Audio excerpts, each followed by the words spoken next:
On today's Locked On Thunder podcast, the Oklahoma City Thunder hire a legendary shooting coach and improve their front office.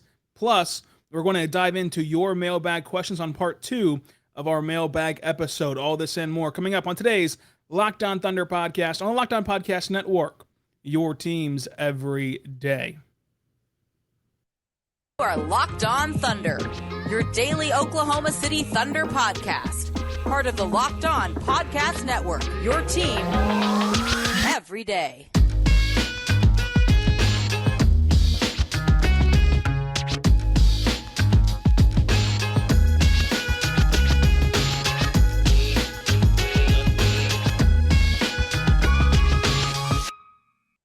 Let's get it going on the Locked On Thunder podcast on the Locked On Podcast Network, your teams every day.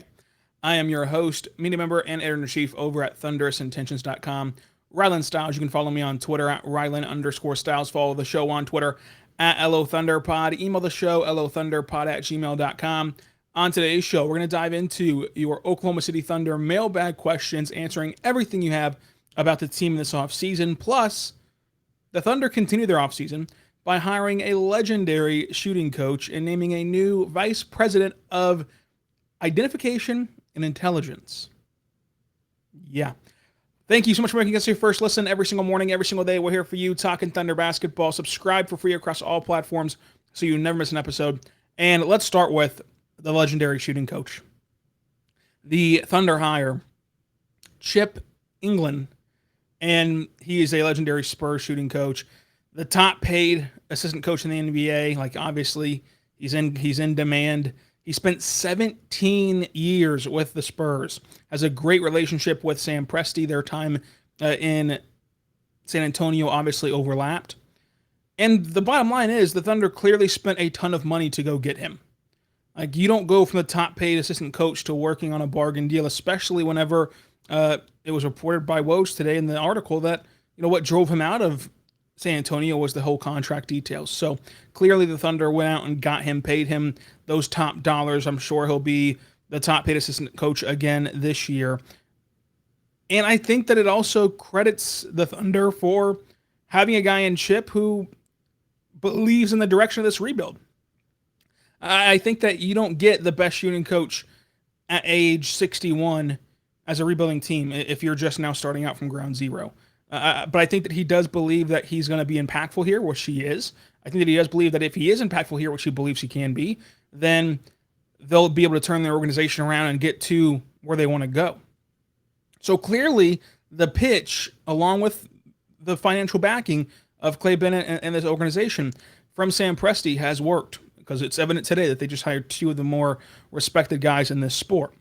So Chip Engelland is credited with helping Kawhi Leonard, Tony Parker, and DeJounte Murray, all their shots improving from three. He's 61 and considered the best shooting coach in the NBA. I think that this will be a massive story for Oklahoma City and have a massive impact for the Thunder. Now, this is a move that I think transitions you into winning basketball. And I'm not saying that they're going to take the leap to 50 games, to 50 wins as a team this year, as they did in 09-08, winning 23 and then winning 50 in 09 in 2010 season. I don't think that that's going to happen. I don't think that you're going to take that massive leap in win total. But this is the marking, I think, of a transitional period between just the outright tanking and the trying to get better. I still think that the big player transactions will come next summer, and then that's whenever you see them make that win total leap. But OKC has always needed shooting help, and they've always needed 3-point improvement from their roster. And they can finally get that. And when you look at this roster, how many guys do you go up and down this roster and say, if they could just shoot better, that would unlock so much more of their game? And clearly this will not work for every single player. But if he even just works with a couple and makes them above league average shooters or really good shooters or heck, even great shooters, then that revolutionizes the team, even if it's just a couple of these names that it works out with. This hire cannot be understated because I think that it's going to work for at least a few of these names. And here are the names. I've got 12 names here that I think that he can really impact on this roster alone. The first and foremost is Josh Giddey. Chip Engelland can really make Josh Giddey a superstar. Now, if he shoots league average, Josh Giddey, I think that he'll be an all-star. I think that with his passing ability, with his frame and intangibles defensively that he can kind of grow into in the next few years, and with his ability to score at the rim that we saw in Summer League, in the floater, just all that he has offensively, if he can shoot league average from three, he'll be an all-star. But if this mastermind shooting coach can work with him, change his jump shot, figure some things out with Josh Giddey, and make him a 38, 39, 40, 41% three-point shooter from three or whatever, like all of a sudden he's a superstar. And that's how, I mean, obviously there's not very many guys who shoot 40% from three and that aren't superstars. Now there are some, but there's not many guys that are. And so with Josh Giddey, this is what excites you the most. This is what you want to, see for him in his future. And that's why I think that this year is about development, and this is an instance of how. You're going to change his jump shot. Josh Giddey will change something about his jump shot between now and October. And you're going to spend all year long with a brand new jump shot after shooting the same way your whole life and that being good enough to get you to this point into the NBA as a top 10 pick in the NBA draft. You're going to change your entire jump shot. That's going to be uncomfortable. It's going to take some getting used to. So it might not work for the first half of the season, and then he gets more and more comfortable with it, and then he goes into the second half looking really good and goes into the offseason getting more comfortable with it, and then bursts onto the scene in 2023 and 2024 season. So, I think that that's what a key point of development will be, is being uncomfortable and then getting more comfortable with it and getting better at it. So Josh Giddey is the number one answer on the board for who Chip should be working with. Ousmane Dieng could be an all-star if he finds a way to shoot 37% from three, because he's the 6'11" forward that has guard-like skills and can kind of do step backs. He can drive to the rim. He can make some good passes. He is the prototypical guy that you're looking for in the modern NBA if he can shoot. And he's got some things he can clean up in his jump shot mechanics. I'm sure Chip will find out how to. And if you can turn him into a above average 3-point shooter, that really unlocks all-star potential for him. Now, is it going to work for both these guys? Is Josh going to become a superstar and Ousmane Dieng become an all-star? I don't know, and that's hard to predict, right? For it to work for two guys in such a massive way. But these are the kind of things that this hire can mean. For Lou Dort, I'm already comfortable with his contract. I think that they gave him, a fair market value deal. But if all of a sudden he's shooting 37% overall from three, plus staying, of course, really efficient in the corners, obviously, all of a sudden now that you're back on a bargain bin deal for Lou Dort. You're back on a massive steal of a contract for Lou Dort, especially with the cap rising and everything else as well financially. And it goes beyond just, those three names, because those three names get you to new heights, get you to, the superstar, all-star status and everything else. But it even goes for a lot of these guys that aren't going to have that kind of ceiling. So like Darius Bazley, if he shoots league average from three and remains with his elite defense that he showed last year, if he can play that elite defense switching 1 through 5 and shoot 35, 36, 37% from three, he's a starter long term. There's no question about it in the NBA. He's going to be a starter in the league if you can unlock that jump shot. So he's my number 4 there. Pokusevski, if you can get him to shoot threes at a consistent rate, he's a long-term NBA piece. Aaron Wiggins becomes a solid 3-and-D player. And then I am interested to see what happens with Chet Holmgren, because I think that we all respect Chet Holmgren's jump shot, and we all think that he has a very good 3-point shot, and that it's going to help the team automatically in his rookie season, how well they can shoot the ball. But can it go from good to great? Now, I don't want to put that pressure on him, so to say, but just think about if Chet Holmgren shoots threes from a good clip to a great clip, if that's how he moves up the ladder eventually in his career. And this all will not happen this year, but just something to keep an eye on in the future. If all of a sudden he can become an elite shooter, well, then that is your true unicorn. That is your true, superstar talent. And then some other names like Jalen Williams from Santa Clara. Can he shoot near 40%? That's a bona fide starter level player, especially with the defense that we saw in Summer League, if that stays around in the NBA. Jeremiah Robinson-Earl will, for sure, if he can shoot better from three, become a starting level player, a high priority bench piece. And I think that JRE has a good shot already, and I think that those shots will start falling more this season just in general. But again, Chip can always help somebody and you just become a solidified starter or a solidified seventh man. That's a really good career path. Now, there's 3 other names on this list that aren't going to have that super high ceiling, but I still think it's worth discussing. Plus, we've got your questions. Plus, we've got a new vice president on the horizon. All of this and more coming up on the Locked On Thunder Podcast, on the Locked On Podcast Network, your teams every day. I want to tell you right now, my good friends over at Built Bar. Built Bar is a fantastic protein bar that tastes just like a candy bar. Go to BuiltBar.com. Use the promo code LOCKED15. Get 15% off of your next order. If you haven't tried Built Bar Puffs yet, you are depriving yourself of one of life's greatest joys. And guess what? There's a new flavor. It's delicious. It's cookie dough. It's covered in chocolate. That's right. Built Bar has done it again. So check it out today. Your favorite flavor is going to be cookie dough chunk puffs. They have a light, chewy texture, real cookie dough chunks, and of course, they're covered in 100% real chocolate. All the joys of eating cookie dough without the hassle of making it. Plus, it's healthy for you. Cookie dough chunk puffs are only 160 calories, and they have a whopping 15 grams of protein in them. So run to Built.com and snag a box for you and your family to help you be where you want to be in terms of, you can do it pre-workout, post-workout, meal replacement, or a snack. Make sure you check it out today at Built Bar.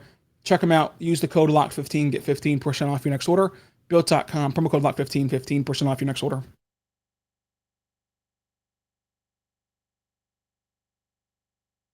We are back on the Locked On Thunder Podcast, on the Locked On Podcast Network, your teams every day.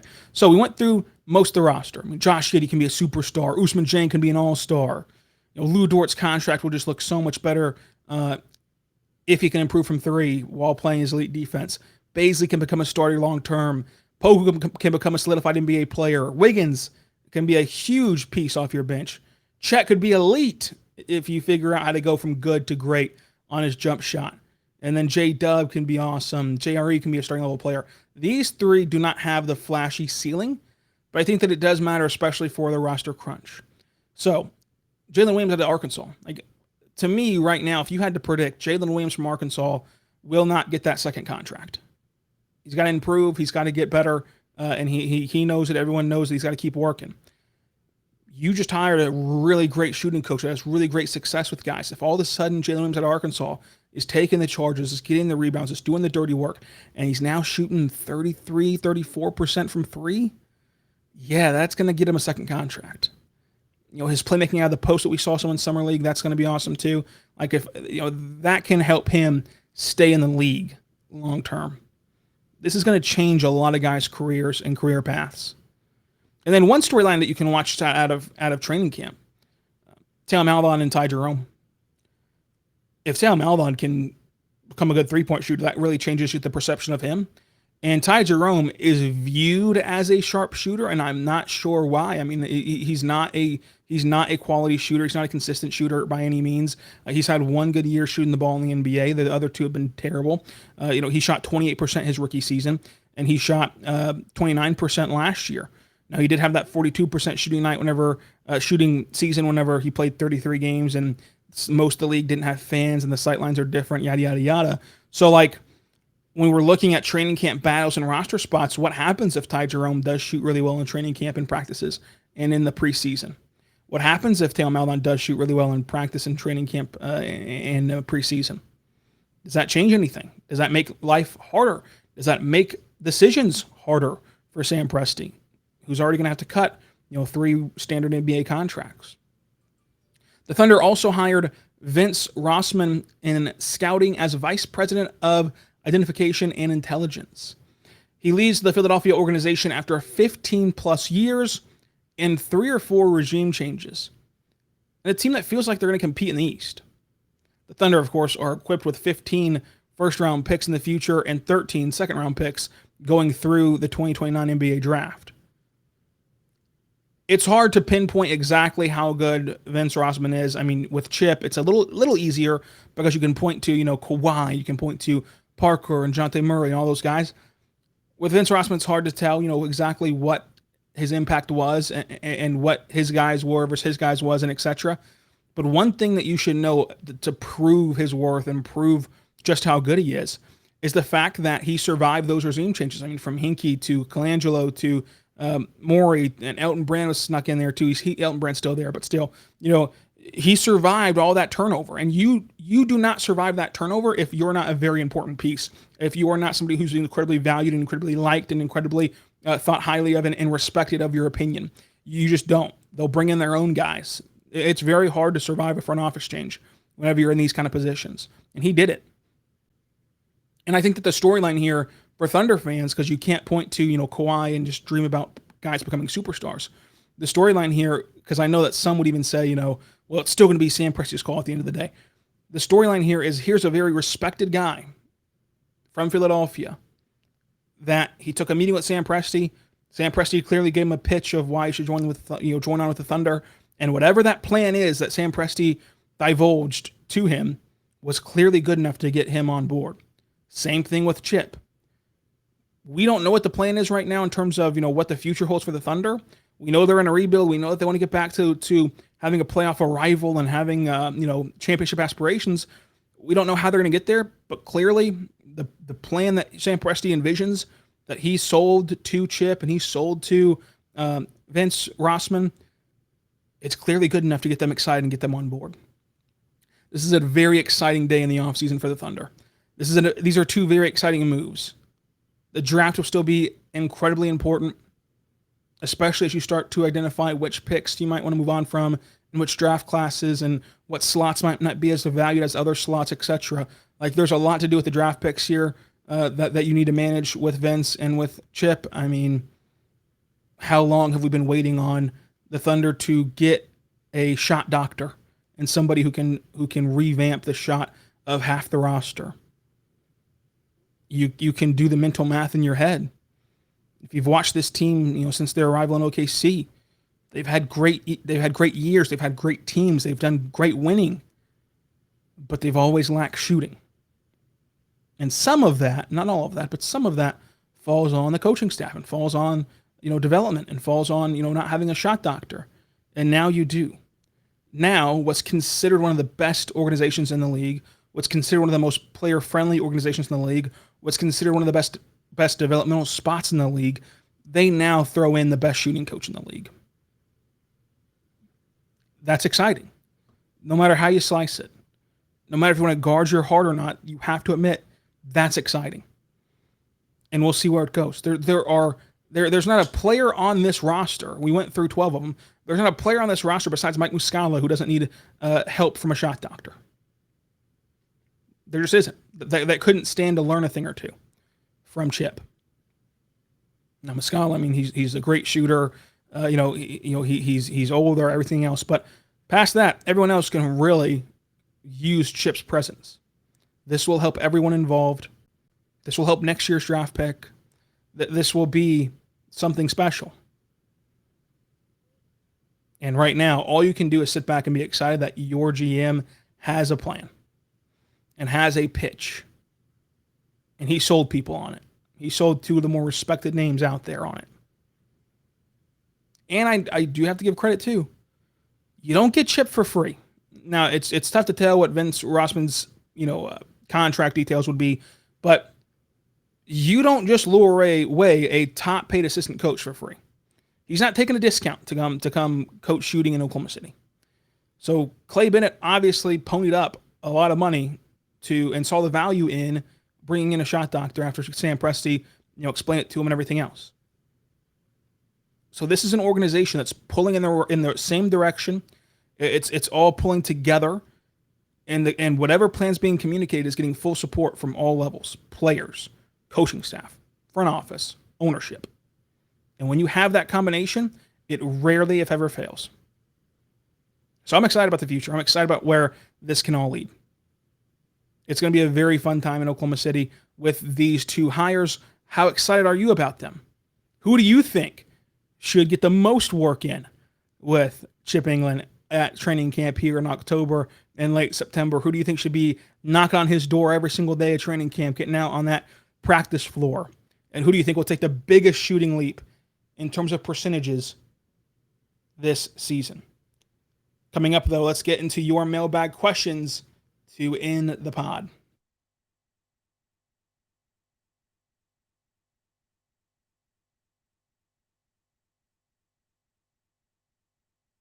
We are back on the Locked On Thunder Podcast, on the Locked On Podcast Network, your teams every day. I am your host, Rylan Stiles. You can follow me on Twitter at Rylan_Stiles. Follow the show on Twitter at LO Thunder Pod. Thank you for making Locked On Thunder your first listen every single morning, every single day. We're here for you talking Thunder basketball. For your second listen, get up to date on the latest news and rumors of the NBA in less than 30 minutes every day with Locked On NBA. Check them out today, Locked On NBA, your daily NBA podcast, Locked On NBA. Up to date on all those rumors and news. The NBA drama never stops. It never, ever stops. Check out that national perspective on LONBA. I want to dive into your mailbag questions. We did a whole mailbag pod yesterday. Still had questions left over. We're still going to have questions left over for tomorrow. At Fishboy Tuna, best nickname for Ousmane Dieng. It appears that they're calling him Oos or Ooze on Instagram. So let's go with that one. I like it. At Klimakafu, which players should the Thunder bring in next offseason to mentor this young core? Mentor, I'm not sure like who they'd consider a good mentor. I think that next year is more so about improving your roster and improving your team, improving everything that you want to do, and winning games next year. But, you know, there's always going to be a veteran presence out there that still can play, but also can provide you leadership and can provide you with kind of stability as a veteran presence. So who knows? And Kenneth Williams is the leader of this team in that capacity. So they kind of already have their guy in that way. At Gator Johnson 26, does Tre Mann have a chance to be a sixth man of the future? Yes, Tre Mann does have a chance to be the sixth man of the future. Gator Johnson 26. I think that that's the ceiling. I think that his ceiling is a guy who can win sixth man of the year and a guy who can light it up off the bench in terms of scoring and a guy who can help you manage a game. We talk about game managers in football all the time, but in basketball, I kind of view game management as a guy who can come in after Shea comes out and Giddey comes out and Chet comes out in the playoffs and keep you afloat or even help you stretch the lead while those guys get a rest. Go back to that first era of Thunder basketball. How often did you see a lead evaporate after Kevin Durant and Russ Westbrook went on the bench in the playoffs? So, like, I think that Tre Mann can really help you do that whenever Chet and Giddey and SGA all go to the bench. At Tino_0194, do you think Chet is going to gain muscle in the next 2 years? How long do you think it's going to take? We've got to see him play first. I mean, it's easy just to look at him and say, hey, he's got to gain weight, he's got to gain muscle. I think it's not as simple as that. I think that's just kind of a nice cop-out to say because we all just think, oh, well, you've got to look like Giannis. Not necessarily. We got to see how he plays his rookie year, how he handles himself his rookie year, and he's going to build muscle and strength just by growing up, like literally growing up. He's going to build some, but I'm not sure that it's best for him to get big and bulky for his NBA career. So it's hard to project that, but I do think he'll gain muscle in the next 2 years. It's just a matter of how much he's going to want to and how much the Thunder want him to, etc. At IDED20. Do the Thunder have a legitimate chance to be in the play-in this year? I think if the Thunder played this entire season with the goal in mind of winning every single game and changed their rotations to where they're playing matchup-dependent basketball and they're kind of conforming themselves to their opponent every single night and figuring out the best combination of guys every single night for that opponent, I think that they could be a play-in team as their ceiling. If they did that, plus they hit their ceiling on the floor, they could be a play-in team. I just worry, though, about predicting the play-in because I think that, when they get to the All-Star break and they're a game and a half out of the play-in or they're even a game and a half up in the play-in, that they might just say, long-term, our future's best off if we're in that lottery again versus in a play-in game. So I don't know. But I think that, if this team, this roster was rolled out there, their ceiling would be a play-in team. At MBAYM37, what player would you pick if you had the third pick in next year's draft? So I guess that you're taking away Victor Wembanyama and Scoot Henderson in this analogy. I take a Thompson twin. I think that they're really, really good. At Clement Akufu, win total for next year's team. They won 24 last year. I'd say at least 26, maybe pushing 30 as a ceiling, maybe. I don't know. The win total stuff's going to be difficult. I take the over on the Vegas projection, but I'd be very scared to do it because, again, I just don't know how they're going to handle this year. At Dylan's Insider, which 3 players will have the most improvement this season. That's interesting. That is very interesting. I think that when you look at this roster, let's go through it. So you have Shea. I think that he'll improve this year. I think that he'll continue to get better. He's still getting his prime and everything. But biggest improvement, take him out because like his improvement will be good, but I don't think it'll be like this granular leap. He's already an all-star caliber player. Lou Dort, he could take a leap this year from 3, especially with Chip. So I'd consider him. Wouldn't consider Favors. Chet Holmgren, I don't want to really consider rookies like and compare them to their college season because I think that's just not right to do. It's kind of getting a baseline their rookie year. I don't even really like sophomores, but like Josh Giddey could be a huge improvement guy. Another 2 rookies, Jang and Williams. Baisley could take a huge leap this year because for me, I think that it'll be Dort, Baisley, and then Wiggins. I think that Wiggins will shoot better from 3 and thus with his defense look a lot better too. But with Baisley, he's in a contract year. He's got an uncertain future in Oklahoma City. And all those factors plus his elite defense, you just need to unlock something offensively. That's all you need to do. Unlock something offensively. I think that he's going to do that. And I think he'll take a huge leap this year as a player. At Fishboy Tuna, who should be OKC 6th man? Trey Mann. At Fishboy Tuna, does OKC need more vets or should they go after Colin Sexton? This team does not need any more players at all, but and they also just can't go after Colin Sexton. I love Colin Sexton. I really want to see where he ends up. I really want to see kind of what his career looks like after this year. I think that he's a really good player, and I think that he should be on a roster today. But just due to the fact that it's hard to sign and trade with restricted free agents, especially with his designation, they can't do a sign and trade. They don't have cap space. They can't get Colin Sexton. But I love Colin Sexton, and I would really, really like him in Oklahoma City if they somehow figured it out. But it's not going to be able to be figured out just due to the logistics of the cap. Tomorrow's show, we've got one more mailbag question from OKC Skittles talking about the rebuild for OKC and comparing it to the previous rebuild of OKC. Also want to talk about the Jaylen Brown saga with the Boston Celtics and talk more about who can improve on this year's roster. So all of that and more is coming up on tomorrow's podcast. Subscribe for free so you never miss an episode. And until tomorrow, be good and be good to one another.